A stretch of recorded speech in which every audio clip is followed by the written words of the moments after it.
Welcome to Tues with Todd. I'm Todd Strange, Mayor of the great city of Montgomery. And today we happen to be in the 911 call center, but before we talk about the upgrades that we're going to be doing today, I want to spend a moment just talk about what we did yesterday at the former Montgomery Mall. Now we call it the One Center. It was 53 years ago Sunday that Martin Luther King gave his famous I Have a Dream speech. Well, we've been having a dream in Montgomery, Alabama for 5 or 6 years as well, to have our technology education in one place where we could have state-of-the-art equipment in a place that we could be really proud of.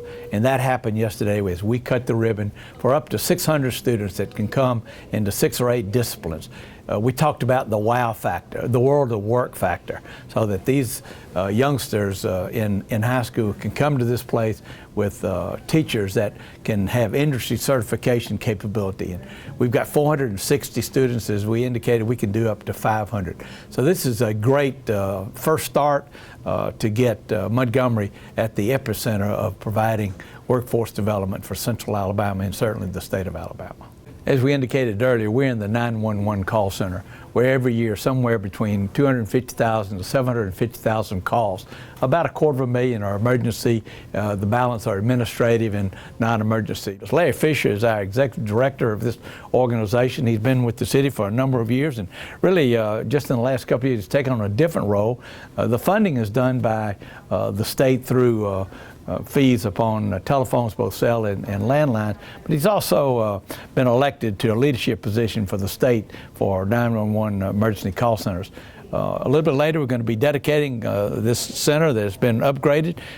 Talk a bit about what the upgrades are and why we've done it. These upgrades are something that we've been looking at for years. All of them are really in preparation for a change in our role. 911 is going to what's called next generation. That's IP technology. It'll allow us to do text to 911, video. It'll give us the opportunity to connect to a lot of databases out there that right now we cannot connect to and gather data for the responders. So part of that meant that we needed to look at new systems. Our 911 phone system was inadequate. We went out to a company called Emergency Call Works, liked their system, and in a joint effort with the county, we bought it together. It's a geodiverse system, so we're both capable of backing each other up. It was a smart move by the city and the county to do that. Another thing that we looked at was furniture positions. These are positions that these folks work at. They're tied to it 8 to 12 hours a day. Our past furniture was end of life, so we bought some new furniture, gave them a little bit more room. They're all thrilled with the cup holders.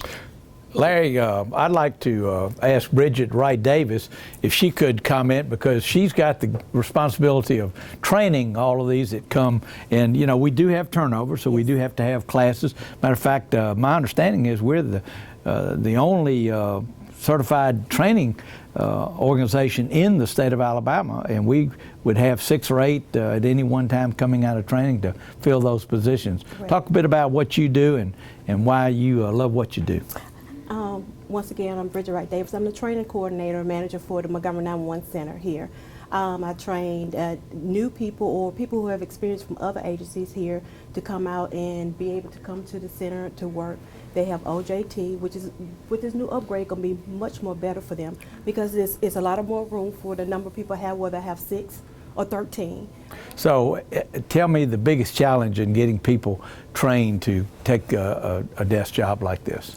The biggest challenge for them to understand basically what we do and what's entailed, learning the codes, learning the city, understanding the jargon of how they're going to be talking, handling people who have stressful situations when they get this. And when they actually get in here on the job training, they hear somebody who's been shot, or their child is drowning, or they have an emergency or having a heart attack. It kind of takes a person to a whole nother level when they've never been on that side. So it's getting them the more experience of understanding what the callers or the citizens are wanting from them. So once they get that little kink out of it, they're good to go. They flourish from that by having that OJT. So that's a good thing. Bridget, thank you. You know, some of the calls that you receive, you talked about when people call 911 is usually an emergency situation, but you're the voice that makes that connection to the first responders. But also was told a month or 2 ago that one of the more challenging ones was one of the mothers called in and said, "My son's got this math problem. Could you help me with this math problem?" And we came to the rescue. So congratulations and thank you for a job well done.